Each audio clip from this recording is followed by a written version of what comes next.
नमस्कार, मी पंजाब डक. राज्यामध्ये आता मुख्य 4 आणि 5च्या दरम्यान उत्तर महाराष्ट्र, विदर्भाकडं आणि उत्तर महाराष्ट्राकडं तुरळक ठिकाणी पावसाची शक्यता आहे. म्हणून हा अंदाज उत्तर महाराष्ट्रातल्या शेतकऱ्यांनी लक्षात घ्यायचा.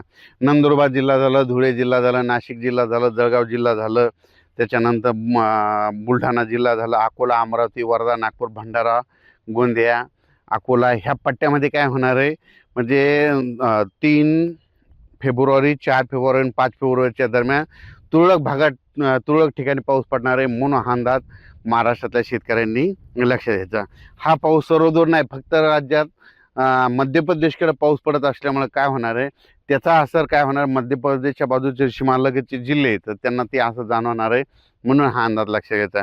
मग सांगायचं झालं तर मराठवाडा आणि पश्चिम महाराष्ट्राकडे नुसतं ढगाळ वातावरण राहणार आहे. म्हणून मराठवाडा आणि पश्चिम महाराष्ट्रातल्या शेतकऱ्यांना काही चिंता करायची गरज नाही. तसेच कर्नाटक, निपाणी भागातल्या शेतकऱ्याचे फोन आलं, आम्ही तंबाखू काढायला सुरुवात केली, आमच्या भागाकडे पाऊस येईल का? तर कर्नाटकचे जे निपाणी त्या भागातले तंबाखू काढणारे शेतकरी त्यांना एक सांगू इच्छितो की तुमच्या भागाकडे काही पाऊस येणार नाही, त्याच्यामुळे काही चिंता करायची गरज नाही. फक्त ढगाळ वातावरण मात्र 2-3 दिवस राहणार आहे. म्हणून हा अंदाज लक्षात घ्यायचा.